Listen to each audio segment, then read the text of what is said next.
Halo, selamat pagi para siswa terkasih. Ya, hari ini kita akan mempelajari bangun ruang sisi datar kembali, yaitu tentang prisma dan limas. Oke, kalian tentu tahu ya perbedaan bentuk antara prisma itu yang bagaimana, yang limas itu yang bagaimana. Ataukah kalian masih belum memahami perbedaannya antara limas atau prisma? Oke. Kita tinggal menghafalkan begini, kalau cara saya sendiri ya, kalau menghafalkan ya, limas itu kan huruf awalnya adalah L, maka itu sama dengan bangun yang ujungnya berbentuk lancip, L juga. Jadi limas ada yang lancip. Berarti otomatis kalau limas itu yang lancip, maka prisma adalah yang alas sama tutupnya yang sama. Oke. Nah, apakah kalian sudah mengetahui apa saja yang termasuk dalam prisma dan apa saja yang termasuk dalam limas? Oke, saya menyebutnya kalau yang termasuk dalam prisma adalah keluarga prisma dan yang termasuk dalam limas adalah keluarganya limas. Oke, saya akan mencoba untuk share screen.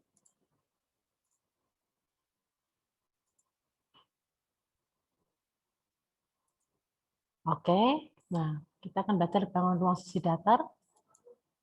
Nah, ini adalah keluarga besar dari prisma ya, saya menyebutkannya seperti itu. Keluarga besar dari prisma. Nah, tahukah kalian bahwa kubus dan balok itu juga termasuk dalam keluarga besar prisma? Nah, bagaimana cara kita membedakan itu prisma apa?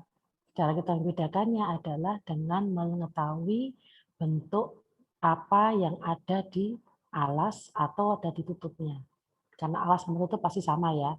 Nah, kadang-kadang bentuknya adalah model berdiri tegak. Jadi ini alas, ini tutup. Tapi bisa juga suatu saat gambarnya akan diputar. Jadi alasnya di samping, tutupnya di samping sini. Atau sebaliknya. Ya. Nah, bagaimana cara kita tahu itu prisma apa? Ya kita tinggal mencari bangun atau bangun datar yang sama persis antara sisi yang ini dengan sisi yang seberangnya. Berarti itu adalah alas sama tutupnya. Gitu ya. Nah, pembedaan prisma itu dibedakan dari bentuk alasnya. Ada alas yang bentuk persegi, ada alas bentuk persegi panjang, ada alasnya bentuk jajar genjang, belah ketupat, alasnya bentuk layang-layang, trapesium, segitiga, dan lingkaran. Nah, ini adalah bentuk-bentuk alasnya yang ada di atas ini.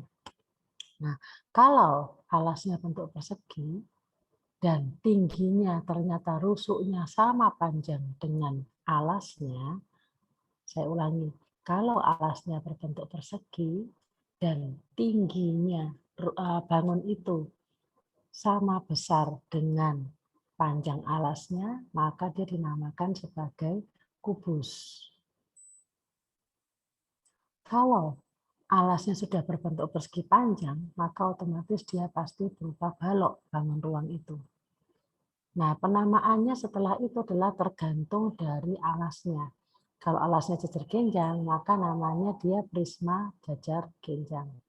Kalau alasnya belah ketupat, maka namanya dia prisma belah ketupat. Alasnya layang-layang, dia prisma layang-layang, dan seterusnya hingga sampai di alas lingkaran. Tidak bisa kita bilang prisma lingkaran, tapi biasa dikenal dengan nama tabung atau silinder. Nah, ini adalah keluarga-keluarga limas. Kenapa kok kita mengelompokkan seperti ini?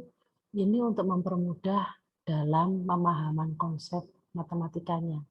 Mempermudah dalam mengetahui bagaimana cara menghitung volumenya dan bagaimana cara menghitung luas permukaannya.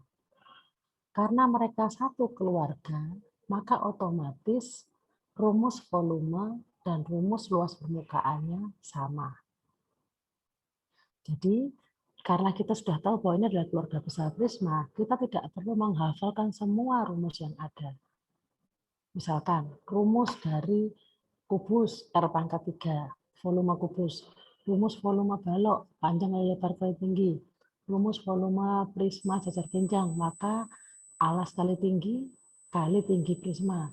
rumus prisma belah ketupat, berarti setengah kali diagonal 1 kali diagonal 2 kali tinggi prisma. Tidak perlu dihafalin satu-satu seperti itu, tapi kita punya satu patokan, yaitu bahwa keluarga prisma itu punya rumus yang sama untuk volume dan luas permukaannya. Tinggal nanti yang diganti adalah luas alasnya. Oke, kita lanjut. Nah, kita lihat volumenya, ada luas alas kali tinggi. Sudah. Untuk alasnya kan kalian sudah tahu.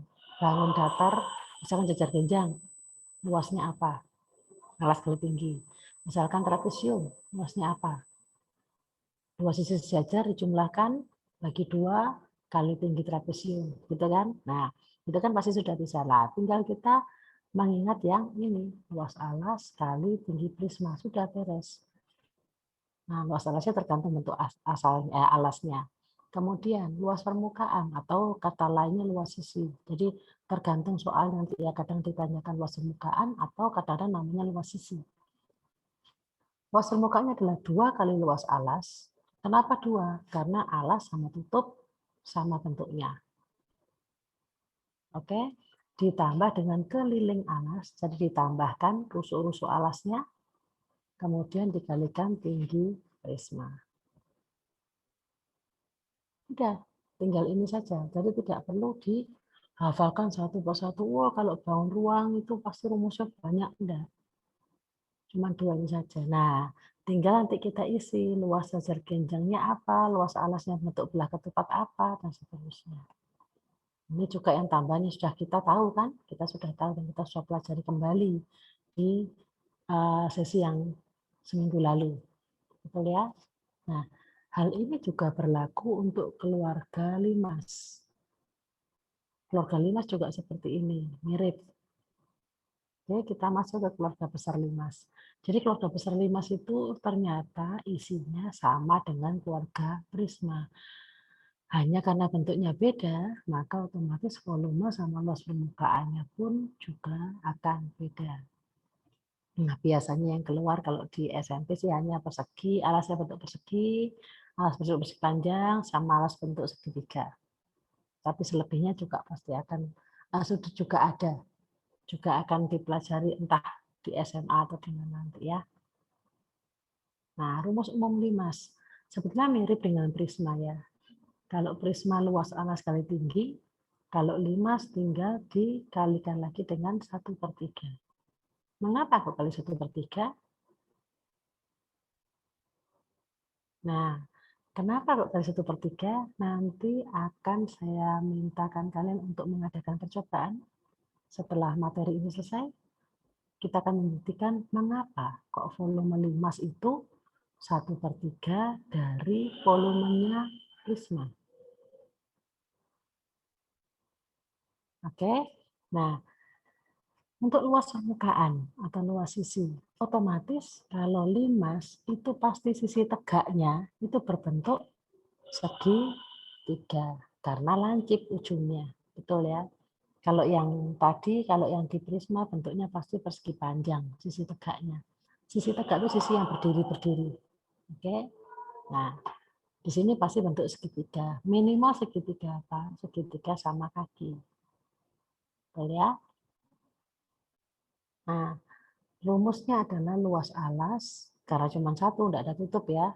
Bukan 2 kali luas alas, tapi luas alas doang, ditambah jumlah luas sisi tegak. Nah, sebenarnya penjelasan untuk bangun ruang sisi datar hanya sampai di sini. Jadi tergantung penamaannya tergantung dari nama alasnya, dari bentuk alasnya, kemudian untuk volume sama luas permukaan itu dalam satu keluarga rumusnya sama besar, sama modelnya, tinggal dicari alasnya bentuknya apa. Oke, saya rasa penjelasan saya sampai di sini. Kita akan lanjutkan nanti dengan latihan soal. Oke, sampai sini. Terima kasih.